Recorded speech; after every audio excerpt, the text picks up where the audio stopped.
우리가 일상의 기적을 경험하라고 하는 시리즈 말씀을 나누고 있습니다. 일상 속에서 하나님이 베푸시는 은혜와 기적을 우리가 경험하려면 우리의 눈과 귀가 열려야 된다, 이런 말씀을 드렸습니다. 이 말은 다른 말로 하면 우리의 모든 마음과 생각을 하나님께 고정해야 된다는 그런 의미입니다. 일상 속에서 모든 일 속에서 우리의 마음과 생각이 하나님에게 고정이 되어 있어야 된다라고 하는 거예요. 그래서 크고 작은 모든 일에 대해서 하나님께 기도해야 합니다. 물어야 돼요. 하나님 어떻게 해야 됩니까? 또 하나님 앞에 묻고 또 응답을 기다리고 또 응답해 주시는 것을 하나씩 체크하고, 그렇게 하다 보면 하나님께서 우리의 일상 속에서 어떻게 역사하시는지 또 어떤 일을 이루어 가시는지를 우리가 분명히 확인하고 또 그것을 깨닫게 되리라고 믿습니다. 오늘은 제가 예배에 관해서 말씀을 준비해서 말씀을 나누려고 합니다. 왜 예배에 대한 말씀을 제가 전하려고 하냐면, 이 예배가 하나님의 은혜와 기적을 경험하는 데 있어서 가장 중요한 요소 가운데 하나라고 저는 생각하기 때문입니다. 결론적으로 말하면 우리의 예배가 달라지면 우리의 삶이 놀랍게 달라질 것입니다. 또 교회적으로도 우리 교회의 이 예배가 달라지면, 예배가 달라져야 우리 교회의 부흥과 또 하나님의 은혜가 부어질 줄로 믿습니다. 예배는 너무너무 중요합니다. 우리가 하나님을 섬긴다, 내가 하나님을 믿고 하나님을 섬긴다라고 하는 것을 표현할 수 있는 유일한 수단이 예배입니다. 그래서 예배가 그렇게 중요하다라고 하는 것입니다. 그래서 예배가 달라져야 됩니다. 저와 여러분이 드리는 이 예배가 달라져야 됩니다. 그래, 예배가 달라져야 일상 속에서 하나님이 베푸시는 이 놀라운 은혜와 기적들을 우리가 더 많이 경험하고 살아가게 될 것입니다. 오늘 말씀, 함께 나누는 말씀 역시 우리가 잘 알고 있는 그런 이야기입니다. 에티오피아 여왕의 국고를 맡은 한 내시 이야기이지요. 근데 오늘 우리가 이 이야기를 제대로 이해하기 위해서는 먼저 이 사람의, 이 주인공의 이 백그라운드에 대해서 우리가 조금 알 필요가 있습니다. 이 사람은 에티오피아 사람이다라고 말하고 있죠. 에티오피아 여왕 간다게의 국고를 맡은 사람이다라고 이야기하고 있습니다. 근데 여기 간다게라고 하는 게 나오는데, 간다게는 이 여왕의 이름이 간다게가 아닙니다. 이것은 애굽의 바로 왕조, 그 다음에 그 로마의 헤롯 왕조, 우리나라의 이씨 왕조, 이런 것처럼 그 왕조를 나타내는 거예요. 그래서 에티오피아에 간다게 왕조가 있었습니다. 그 간다게 왕조의 그 여왕의 이름은 등장하지 않아요. 그러니까 간다게 왕조의 한 여왕 밑에서 모든 국고를 맡은 그런 사람이었다라고 하는 것입니다. 27절, 국고를 맡았다고 하는 것은 재정을 담당했다는 거예요. 그 나라의 전체적인 재정을 담당했던 그런 장관이다라고 하는 것입니다. 27절 말씀해 보니까, 일어나 가서 보니 에티오피아 사람 곧 에티오피아 여왕 간다게의 모든 국고를 맡은 관리인 내시가 예배하러 예루살렘에 왔다가, 이렇게 말하고 있습니다. 자, 이 사람이 에티오피아 사람인데 예루살렘에 예배하러 왔다가 가는 길이었다라고 이야기합니다. 우리가 지리를 조금 공부할 필요가 있습니다. 에티오피아에서 예루살렘까지는 어떤 루트인지, 얼마나 거리가 되는지를 알 필요가 있습니다. 여러분 지도를 보시면 아시겠지만 저쪽 위쪽이 이제 예루살렘인데, 지중해 해안가를 끼고 쭉 돌아서 이쪽 그 홍해 바다 있는 쪽으로 내려오는 이 길이 이제 이 사람이 왔던 길, 왔다 갔다 했던 길인데, 여기 지금 에티오피아라고 하는 곳이 지금 표시가 되어 있죠. 여기 에티오피아는 오늘날 아프리카 땅에 있는 에티오피아가 아닙니다. 그 지역하고는 상당히 이제 위치적으로 다릅니다. 근데 성경 당시에 저기를 이제 에티오피아다라고 얘기했는데, 애굽이에요. 애굽의 그 나일강 북동쪽에 위치해 있었던 그런 지역이 이 에티오피아입니다. 그리고 구약 성경에서는 여기를 뭐라고 얘기하냐면 구스 땅 혹은 스바, 이렇게 표현을 했다라고 하는 것을 여러분들이 기억하시면 좋겠습니다. 거리적으로 예루살렘에서 여기까지 얼마나 될까요? 대략 여러분 얼마나 되냐면 1500km에서 2000km가 된다고 합니다. 여러분 1500km에서 2000km가 얼마나 거리가 먼지 여러분 잘 생각이 안 되시죠? 서울에서 부산까지가 대략 얼마나 되냐면 380km 정도 됩니다. 그러면 여러분 예루살렘에서 지금 이 사람이 있는 그 에디오피아까지는 얼마나 거리가 먼지, 이 사람이 지금 얼마나 먼 거리를 와서 예배하고 가는지를 우리가 알 수가 있다라고 하는 것입니다. 그런데 특징적인 것은 뭐냐면 이 사람이 지금 내시였다라고 이렇게 이야기를 하고 있어요. 내시. 근데 이 내시는 우리가 알고 있는 그런 내시가 아닐 가능성이 많습니다. 여기 이제 내시라고 기록되어져 있는 이 헬라어 단어는 유녹소스라고 하는 이 헬라어 단어가 쓰였습니다. 자막을 보여주세요. 이게 이제 유녹소스라고 하는 그 헬라어 단어인데요. 이 헬라어 단어에는 우리가 알고 있는 그런 넷이라고 하는 그런 뜻도 있습니다. 그런데 또 어떤 뜻도 있냐면 높은 관직에 있는 관리 이를 이야기할 때도 유녹소스라고 하는 이 단어를 쓰고 있다라고 하는 것입니다. 그래서 만약에 이 사람이 우리가 알고 있는 그런 넷이었다면 이 사람은 예루살렘에 예배하러 올 수가 없습니다. 왜냐하면 구약 율법에 의하면 고안이 상한 사람은 하나님 앞에 예배를 드릴 수가 없어요. 그래서 이 사람은 뭐 예배 드리러 오는데 그런 것도 모르겠습니까? 다 알지요. 그래서 이 사람은 우리가 알고 있는 그런 내시가 아닐 가능성이 훨씬 높다라고 하는 것입니다. 그래서 종합적으로 보자면 이 사람은 에디오피아의 간닥의 왕조의 한 여왕 밑에서 모든 재정을 담당하고 있었던 재정장관, 높은 관직에 있는 그런 사람이었다라고 하는 것을 알 수가 있지요. 그런데 우리가 이 사람의 이런 백그라운드보다 우리가 중요하게 알아야 될 것은 뭐냐면 이 사람이 예루살렘에 온 목적이 무엇인가, 그거를 우리가 관심을 가지고 좀 살펴봐야 한다는 것입니다. 여러분, 이 사람이 지금 예루살렘에 왜 무엇 때문에 왔다 갑니까? 예배하러 왔다가 간다라고 말하고 있습니다. 그 27절 말씀에 보면 예배하러 예루살렘에 왔다가 이렇게 말씀하고 있지요. 여러분, 2000km가 되는 이 먼 거리를 왔다가 가려면 여러분 이거는 정말 대단한 결심, 대단한 준비와 그런 결심이 아니면 할 수 없는 일입니다. 이 사람이 뭐 개인적인 그런 자격으로 왔는지 아니면 어떤 공식적인 사절단의 임무를 띠고 왔는지는 알 수가 없습니다. 아마 전자보다는 후자일 가능성이 많다, 저는 그렇게 생각을 합니다. 왜냐하면 한 나라의 재정을 다 담당하고 있는 사람이라고 한다면 그런 사람이 자기 나라를 비우고 오랫동안 많은 사람들을 이끌고 오랫동안 나라를 비우는 일은 거의 없을 거예요. 그러니까 아마도 이제 후자일 가능성, 여왕의 명을 받아서 또 이렇게 그 어떤 이제 공식적인 그런 이제 순례의 길을 이렇게 오지 않았을까, 이런 생각을 해보게 됩니다. 그런데 개인적인 것이든 공적인 것이든 이 사람이 예루살렘에 온 목적은 분명합니다. 그거는 하나님을 예배하기 위해서였습니다. 아마도 유대인의 어떤 절기를 맞이해서 하나님께 예물을 드리고 또 하나님 앞에 예배를 드리기 위해서 이 사람이 오지 않았을까, 이런 생각을 해보게 됩니다. 근데 이 사람의 이 여정이 얼마나 힘들고 어려운 것인지를 우리는 묵상해 봐야 됩니다. 물론 이 사람은 이제 뭐 관직에 있었기 때문에 마차를 탔습니다. 그런데 여러분, 아무리 마차를 탔다 하더라도 그 당시에 덜컹덜컹대는 그런 길이고 이 마차를 타고 2000km를 여러분 간다고 한번 생각해 보세요. 거리가 오는데 2000km, 가는데 2000km입니다. 서울서부터 부산까지 가도 우리가 한 번에 못 갑니다. 그렇죠? 몇 번 쉬고 가야 되고, 몇 번 쉬고 가도 우리 뭐 자동차 쿠션이 얼마나 좋아요. 그런 좋은 쿠션에 앉아가도 여러분 엉덩이에 좀이 쑤셔가지고 엉덩이가 아파가지고 뭐 몸살을 하잖아요. 그렇죠? 비행기 타고도 뭐 몇 시간 이렇게 가는 게 그게 뭐 너무너무 힘든 일입니다. 그런데 이 사람은 덜컹덜컹대는 마차를 타고 2000km 넘는 이 거리를 오갔다라고 하는 것입니다. 그러니까 정말 얼마나 이 여정이 힘들고 고달팠을지를 우리는 생각하지 않을 수가 없습니다. 힘들고 어려운 것뿐만이 아니라 여러분 상당히 어떤 면에서 보자면 목숨을 걸 만큼 굉장히 위험한 그런 여정이었다라고 하는 것도 우리가 생각해 봐야 합니다.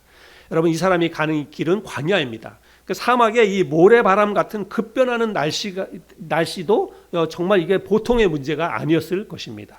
그리고 또 맹수들의 공격, 그리고 도적대들의 표적이 될 수밖에 없습니다. 많은 사람들을 이끌고 예물을 가지고 하다 보면 도적대들의 공격을 받을 가능성이 엄청나게 많은 것이죠.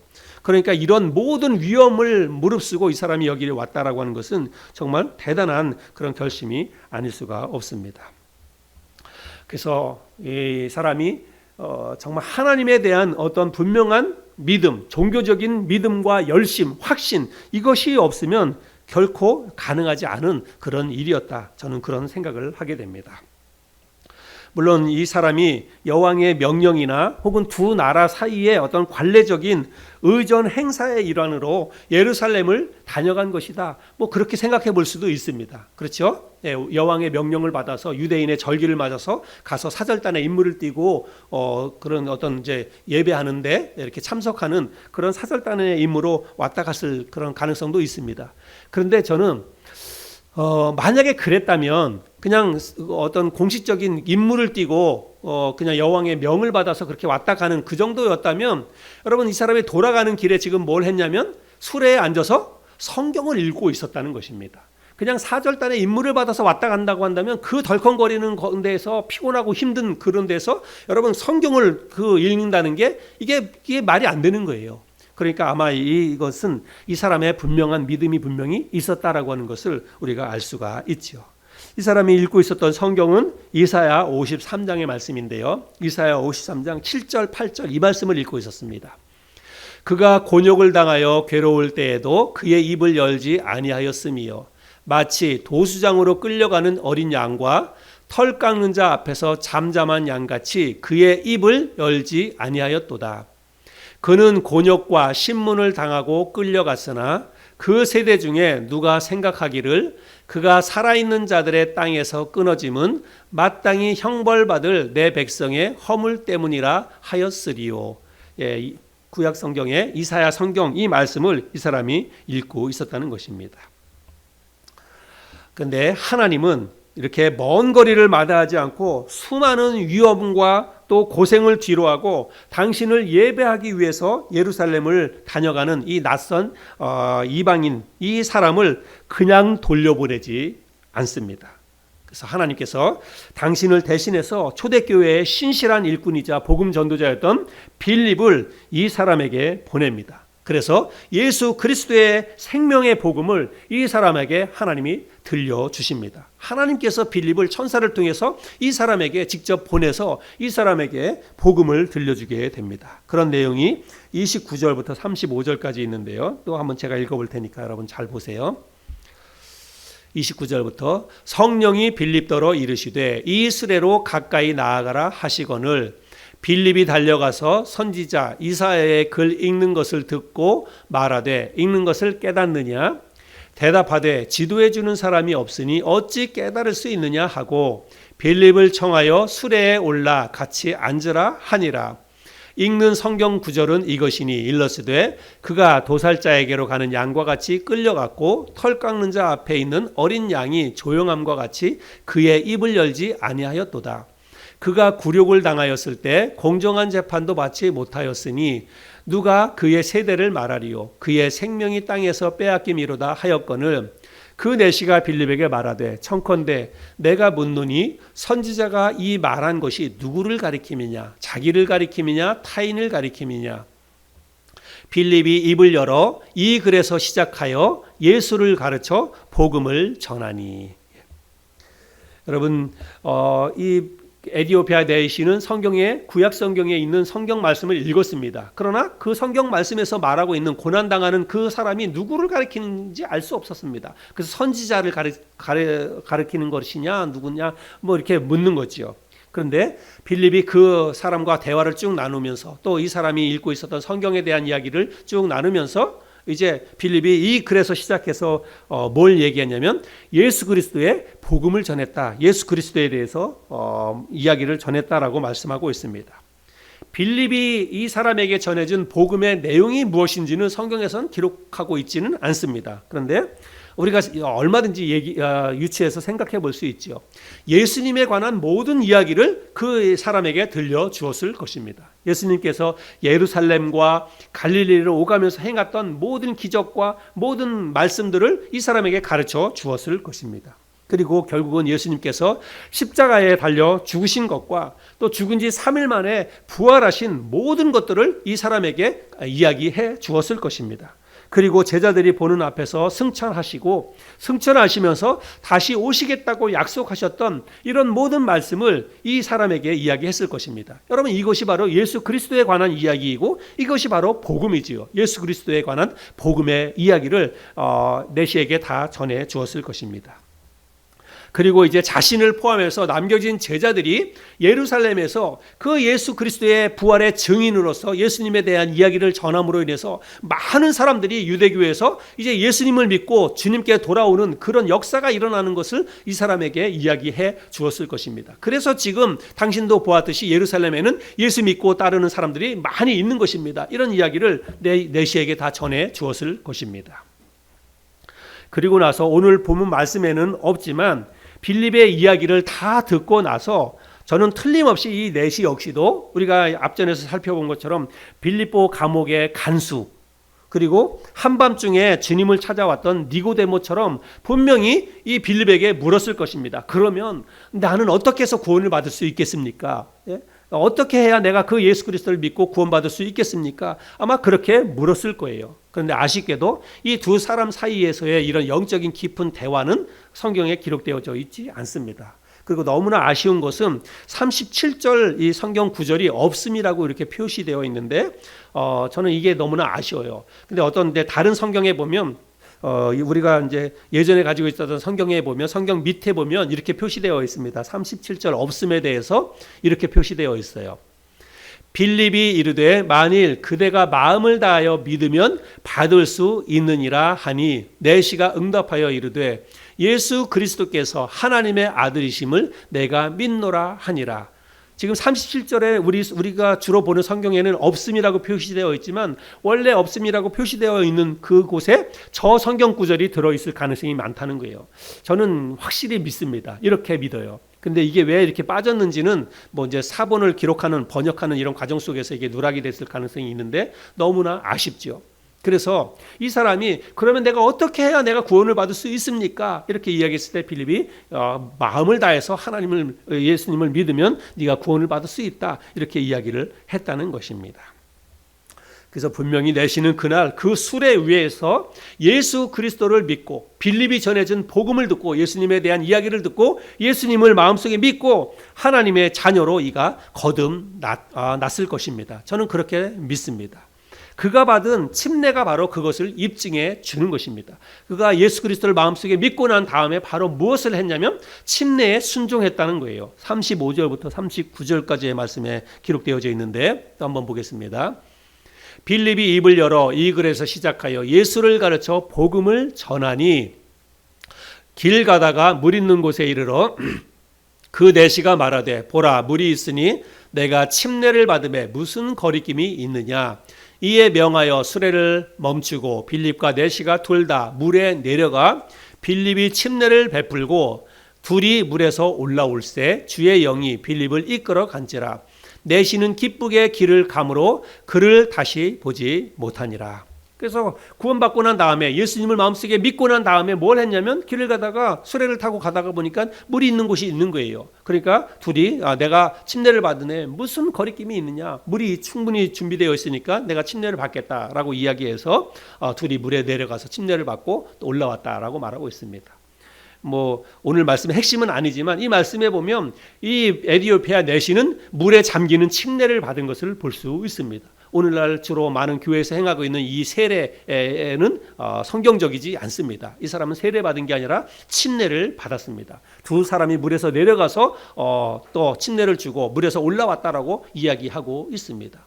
만약에 오늘날 교회에서 행하고 있는 이런 세례의식으로 할 수 있었다면 이 사람 마차에는 얼마든지 뭐 이렇게 이 사람에게 세례를 줄 수 있는 물 정도는 얼마든지 있습니다. 그러나 그렇게 하지 않고 둘이 물에서 내려가서 침례를 주고 물에서 올라왔다. 이거는 예수 그리스도의 십자가의 죽으심과 부활하심을 상징적으로 보여줄 수 있는 게 침례이기 때문에 이 사람은 자신의 죄를 이제는 물에 수장하고 그리고 다시 그리스도 안에서 새 생명 가운데 태어난 그런 증표로 침례에 순종하는 것을 볼 수 있습니다.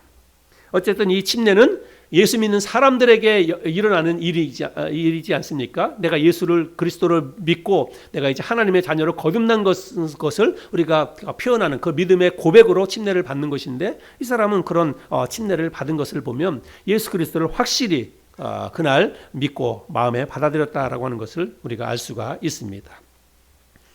그 다음에 보면 침례를 받고 올라오자 주의 영이 빌립을 이끌어 갔다. 그래서 다시는 이 사람 빌립을 보지 못했다라고 말하고 있는데, 이 말씀을 이제 조금 생각해 보면 주의 사자가 빌립을 이끌어 가서 순간적으로 보이지 않았다, 못 봤다라고 얘기하는데, 도대체 어떻게 해서 그랬을까 이런 생각을 하는데, 갑자기 뭐 그냥 빌립이 뿅 하고 사라졌을까 이런 생각을 할 수도 있는데, 여러분 그렇진 않아요.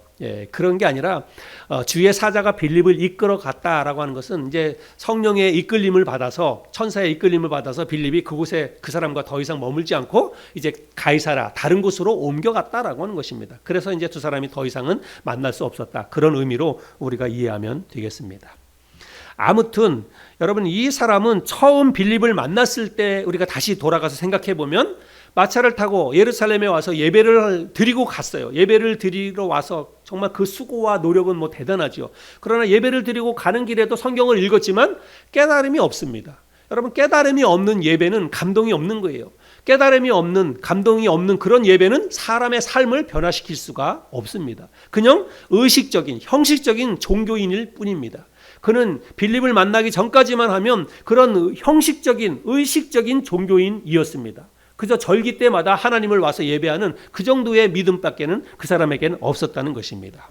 그러나 이 사람이 복음을 듣고 예수 그리스도를 믿고 나서 이 사람의 삶이 달라졌습니다. 어떻게 달라졌냐면, 이 사람이 돌아가는 길에 기쁘게 돌아갔다. 성경은 그렇게 말하고 있습니다.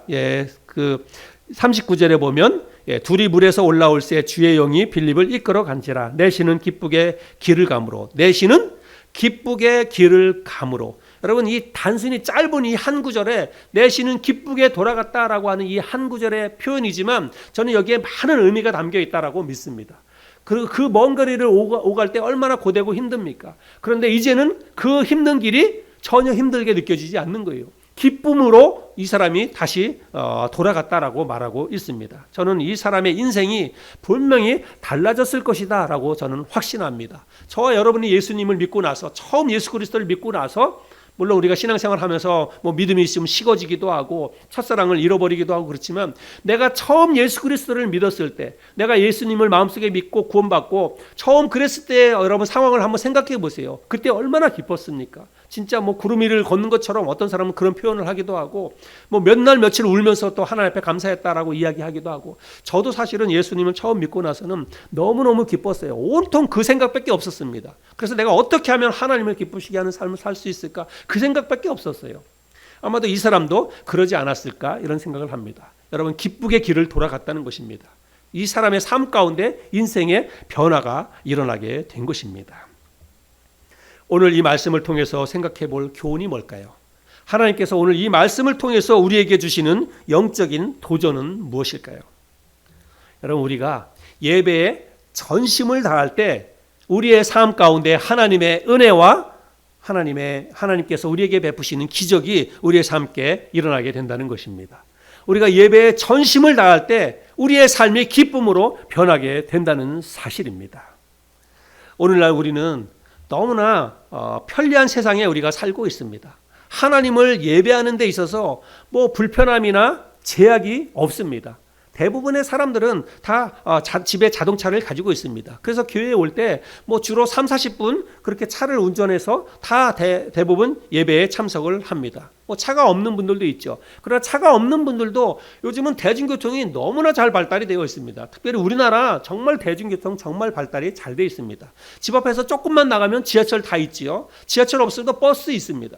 옛날에는 뭐 버스 기다리는데 언제 올지 몰라요. 뭐 한없이 기다립니다. 우리가 제가 청년 시절만 하면 저 왕십리에서 뭐 저 명일동 고덕동까지, 또 우리 집사람 막 데려다 줄 때는 왕십리에서 마천동까지 가는데 버스가 한 대 지나가면 언제 올지 모릅니다. 그러나 기다려야 돼요. 집에 가려면 한없이 기다려야 됩니다. 그런데 요즘은 그럴 필요 없습니다. 그냥 집 앞에서 나갈 때 내가 미리 검색해가지고 내가 탈 몇 번 버스가 지금 어느 정류장에 오는지 다 확인하잖아요. 정확하게 그 시간에 맞춰서 옵니다. 그래서 교회 예배 오는 것도 크게 어렵지 않아요. 뭐 자동차 없어도 우리가 아무리 멀리 떨어진다 그래도 뭐 진짜 1시간 이내면 다 올 수 있는 그런 환경 가운데 우리가 지금 살아가고 있습니다. 그래서 뭐 차가 없어서 교회를 못 온다, 거리가 멀어서 교회를 못 나간다, 이거는 있을 수 없습니다. 그냥 핑계일 뿐입니다. 그래서 대한민국에서 적어도 거리 때문에 우리가 신앙생활을 못하거나 예배를 잘 드리지 못한다는 것은 핑계일 수밖에 없습니다. 제가 지난 주간에 어떤 목사님의 설교를 들었는데, 이 목사님의 교회 교인 가운데에는 한 분이 부산으로 파견 근무를 갔답니다. 부산으로 파견 근무를 가가지고 한 3년 정도를 부산에 있었는데, 이분이 3년 동안 한 주도 거르지 않고 매 주일마다 KTX를 타고 주일 예배를 참석을 했대요. 근데 목사님이 한 번도 이 사람에게 뭐 그렇게 하라고 얘기하거나 뭐 잘했다고 칭찬하거나 그렇게 한 적이 없답니다. 그냥 그 사람은 자기의 믿음으로 그렇게 KTX를 타고 매 주일마다 교회 와서 예배드리고 또 KTX를 타고 가는 거예요. 여러분, 뭐 부산에는 교회가 없겠습니까? 부산에도 더 좋은 교회가 있을 거예요. 그런데 그 사람은 내 교회에서 예배드리는 것이 그 사람의 믿음이었고, 그리고 주일날 뭐 온라인으로도 자기 교회 예배드릴 수 있어요. 그러나 나는 내 몸이 직접 가서 그 예배당에서 하나님 앞에 예배드리는 것이 이 사람의 믿음이었어요. 그리고 그렇게 했습니다. 그리고 그 교회 목사님도 저 같으면 그 사람한테 너무 잘한다, 칭찬도 많이 할 텐데, 목사님은 자기는 한 번도 칭찬할 생각도 안 했대요. 당연한 거니까. 그게 당연한 거니까 그게 뭐 칭찬할 일이냐. 우리 교회 성도가 우리 교회 예배당에 와서 예배드리는 게 당연하지. 그게 부산이든 제주도든지 그게 진짜 믿음이고 진짜 하나님 사랑하면 누구나 다 그렇게 해야 된다는 거예요. 예배는 거리의 문제가 아닙니다. 우리의 마음의 문제에 있죠. 이 지금 에디오피아 내시는 여러분 1500km를 하나님을 예배하는 목적을 가지고 여기를 왔다 갔다는 사실입니다. 또 제가 우리 친교권에 그 인천에서 목회하는 분이 계시는데, 인천에서 교회가 인천이에요. 교회가 인천인데 평택에서 매주일마다 와서 예배드리는 성도가 있다는 것입니다. 평택에서 인천까지, 그냥 뭐 경기도 남쪽에서 뭐 이렇게 동쪽에서 서쪽에서 동쪽이지 않습니까? 거기를 매주일마다 와서 예배드리고 주일학교에서 헌신하고 봉사하고 그렇게 간다는 것입니다. 정말 대단하지요. 뭐 다른 교회만 그런 게 아니라 우리 교회 분들도 멀리서 오시는 분들이 많잖아요. 우리 하연자 자매는 강원도에서 옵니다. 강원도. 지난주에는 추석 명절 연휴였는데 명절 연휴에는 또 차도 막히잖아요. 그런데도 와서 예배 드렸습니다. 이영곤 집사님 경기도 광주에서 오시고, 오늘 예배 못 나오는데 우리 인호 형제랑 하민 형제님 인천에서 오시고. 여러분, 예배는 거리에 관한 그런 문제가 아닙니다. 정말 우리가 마음을 다해서 하나님을 예배하고자 한다면 정말 우리는 얼마든지 그런 모든 문제나 제약을 뛰어넘어서 하나님을 예배할 수 있으리라고 믿습니다. 오히려 편리해지고 좋아진 게 더 문제예요. 진짜로 요즘 세상이 너무 편해진 게 오히려 예배에 참석하는 이 참석률을 떨어지게 만들었다는 것입니다. 여러분, 코로나 이후에 급격하게 모든 교회의 성도들의 예배 출석률이 떨어졌습니다. 그거는 물론 뭐 예전에 신앙생활 잘 하던 분들이 아예 세상 속으로 갔다, 물론 간 사람도 많이 있겠지만 코로나를 겪으면서 저는 꼭 그렇다라고 생각하지 않습니다. 그런데도 불구하고 왜 예배 출석률이 떨어졌냐? 이제 사람들이 영상 예배를 하는 거예요. 영상 예배. 교회들마다 다 영상 예배를 하니까 그냥 오늘 조금 피곤한데 그냥 오늘 영상으로 예배 드려야지. 영상으로 예배를 드린다라고 생각하고 그냥 집에서 텔레비전 켜놓고 스마트폰 켜놓고 그렇게 쉽게 그냥 예배를 너무 쉽게 생각하는 거예요. 근데 여러분, 쉽게 예배 드릴 때 우리의 삶이 변화가 될까요? 그냥 좋은 게 좋은 거고 그냥 단순하게 편하고 쉬운 거를 추구하는 사람의 삶 가운데 여러분, 삶의 변화와 하나님의 은혜와 축복이 주어질까요? 저는 그렇게 생각 안 합니다. 힘들고 어렵더라도 내가 믿음으로 하나님을 예배하겠다, 내가 사랑하는 교회에 가서 하나님을 내가 예배하겠다, 그런 마음과 그런 믿음으로 우리가 예배에 전심을 다할 때 하나님께서 그런 사람을 축복해 주시고 또 그런 사람의 삶 가운데 역사해 주실 것이라고 저는 믿습니다. 우리가 하나님에 대한 분명한 믿음과 확신이 있어야 됩니다. 예배는 그런 거예요. 내가 정말 나는 하나님을 믿는다. 하나님이 살아계신 하나님이시고 지금도 내 삶 가운데 역사하시고 내 삶의 모든 것의 주인이 되시는 분이 하나님이다. 내가 그렇게 믿는다면 여러분, 어떻게 우리가 예배를 안 드릴 수가 있겠습니까? 어떻게 주일인데, 그것도 일주일에 한 번 주일인데 그 한 번의 주일도 내가 하나님 앞에 나와서 예배를 드리지 못하겠습니까? 진짜 내가 하나님을 믿는다면. 우리가 입술로는 하나님을 믿는다고 하지만 하나님을 안 믿는 거예요.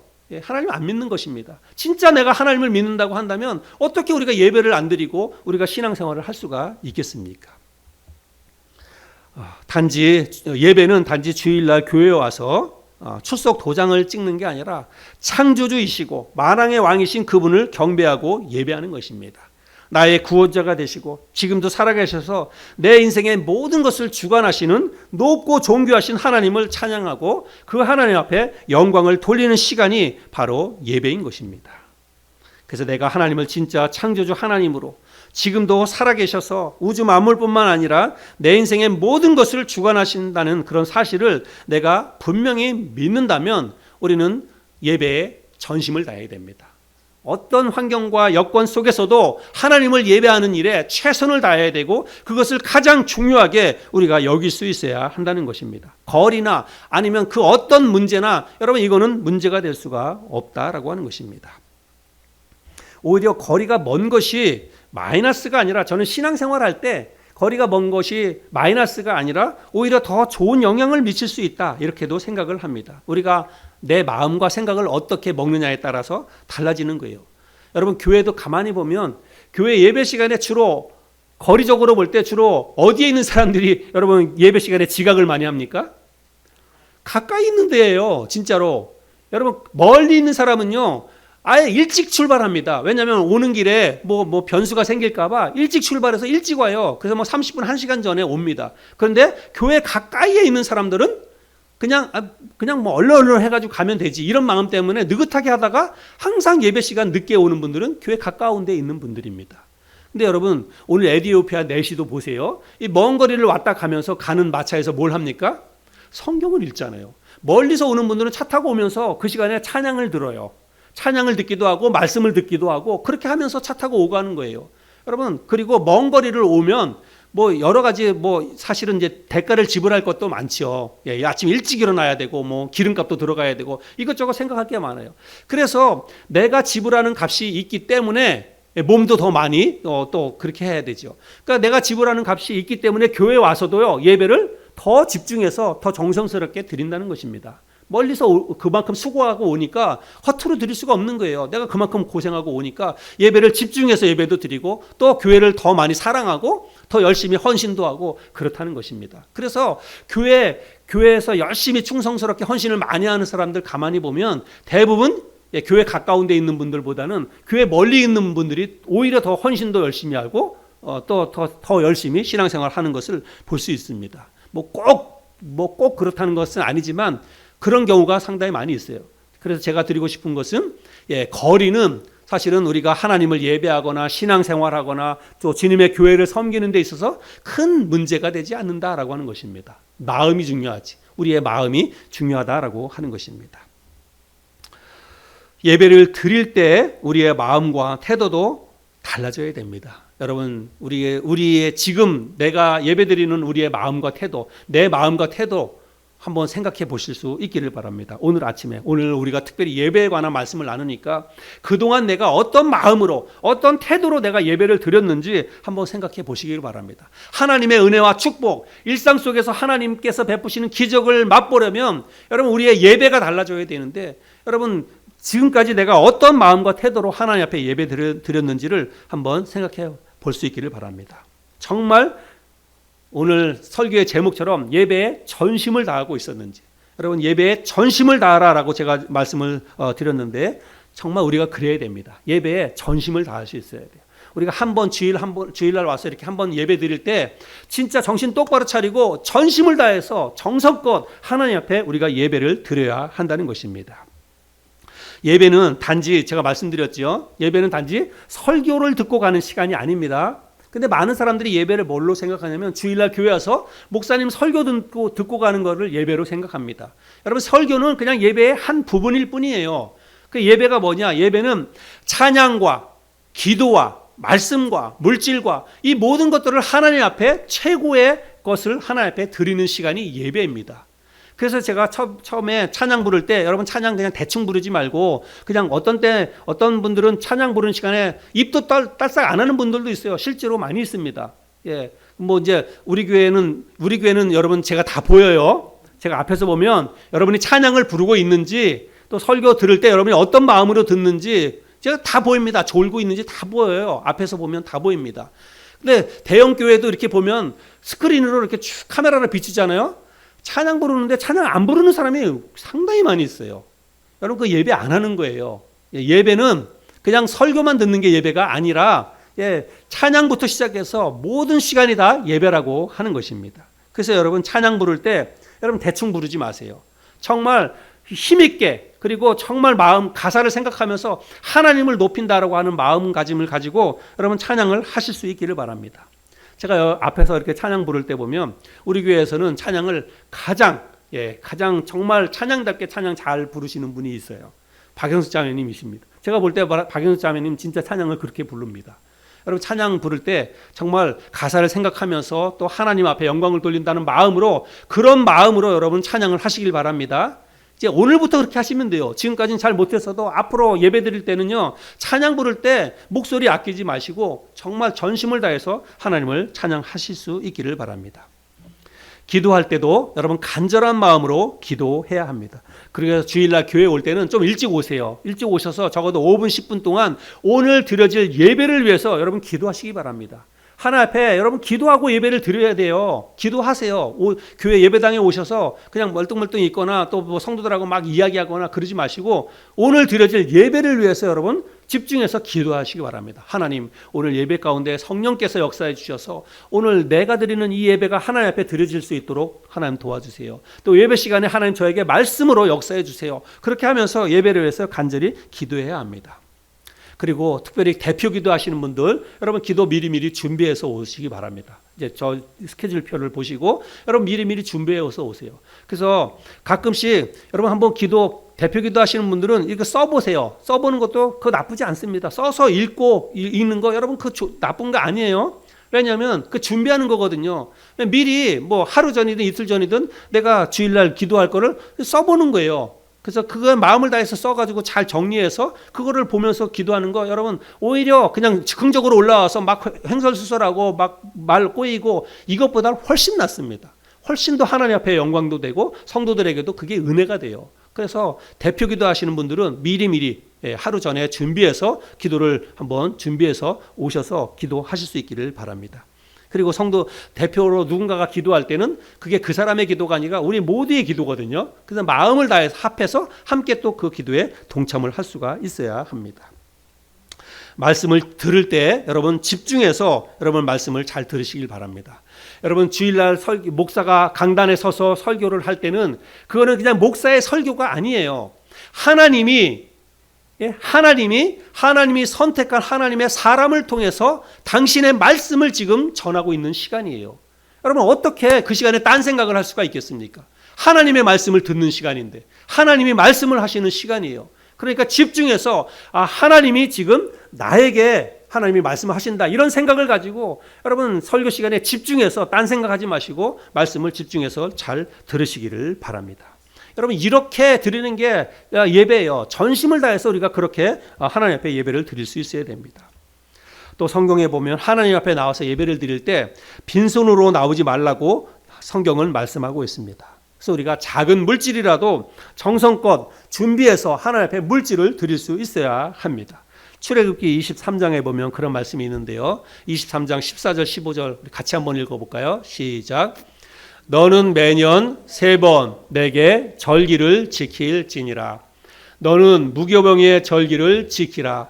내가 내게 명령한 대로 아비벌의 정한 때에 1해 동안 무교병을 먹을지니 이는 그 달에 네가 애굽에서 나왔음이라. 빈손으로 내 앞에 나오지 말지니라. 이스라엘 백성들 하나님 앞에 절기를 지키러 나올 때 빈손으로 나오지 말라라고 말씀하고 있습니다. 우리가 하나님 앞에 예배드리러 나올 때에도 하나님은 빈손으로 나오지 말라라고 말하고 있습니다. 그래서 우리가 정성껏 많든 적든 그게 중요한 게 아니라 내 마음을 담았다는 게 중요합니다. 마음을 담아서 하나님 앞에 귀한 예물을 가지고 하나님을 예배할 수 있어야 한다는 것입니다. 온 마음과 정성을 다해서 진심으로 하나님을 찬양하고 예배할 때 하나님이 우리의 예배를 기쁘게 받아 주십니다. 여러분, 솔로몬, 우리가 지난 주간에 말씀을 계속 묵상하고 있는데, 여러분, 솔로몬 정말 이스라엘 나라 역사 가운데 정말 하나님 앞에 가장 크게 쓰임받았던 그런 왕 가운데 하나입니다. 솔로몬 당대에 이스라엘 나라가 영토적으로도 굉장히 넓은 영토를 차지했었고, 주변에 있었던 많은 이방 나라 사람들이 어떻게 하면 저렇게 나라를 잘 다스릴 수 있을까? 정말 솔로몬이 정말 대단한 사람이다, 이렇게 생각해서 솔로몬의 지혜를 배우기 위해서 많은 사람들이 그 은금 폐물을 가지고 와서 배우려고 오지 않습니까? 그런데 왜 어떻게 해서 여러분 솔로몬이 그렇게 나라를 잘 다스릴 수 있었나요? 하나님이 솔로몬에게 지혜로운 마음을 주셨기 때문입니다. 그런데 하나님이 솔로몬에게 왜 그 지혜로운 마음, 나라를 잘 다스릴 수 있는 왜 그 지혜로운 마음을 하나님이 솔로몬에게 주셨는지 여러분 아세요? 솔로몬이 하나님 앞에 1천 번제를 드렸기 때문입니다. 하나님께서 솔로몬이 하나님 앞에 그 1천 번제를 드린 것을 보고 하나님이 마음이 너무 좋아가지고 네 소원이 무엇이냐 이렇게 물었어요. 그래서 그때 솔로몬이 내 소원은 지혜로운 마음을 갖는 것입니다, 이렇게 이야기했거든요. 그래서 솔로몬이 하나님 앞에 1천 번제를 드린 것을 보고 하나님이 마음이 너무 흡족해가지고 솔로몬에게 지혜로운 마음을 주셨다는 사실입니다. 그런 내용이 열왕기상 3장에 기록되어져 있는데 또 제가 한번 읽어보겠습니다. 솔로몬이 여호와를 사랑하고 그의 아버지 다윗의 법도를 행하였으나 산당에서 제사하며 분향하였더라. 왜 산당에서 제사했냐면 아직까지 성전 건축이 안 됐기 때문에 그냥 산당에서 하나님을 제사한 거예요.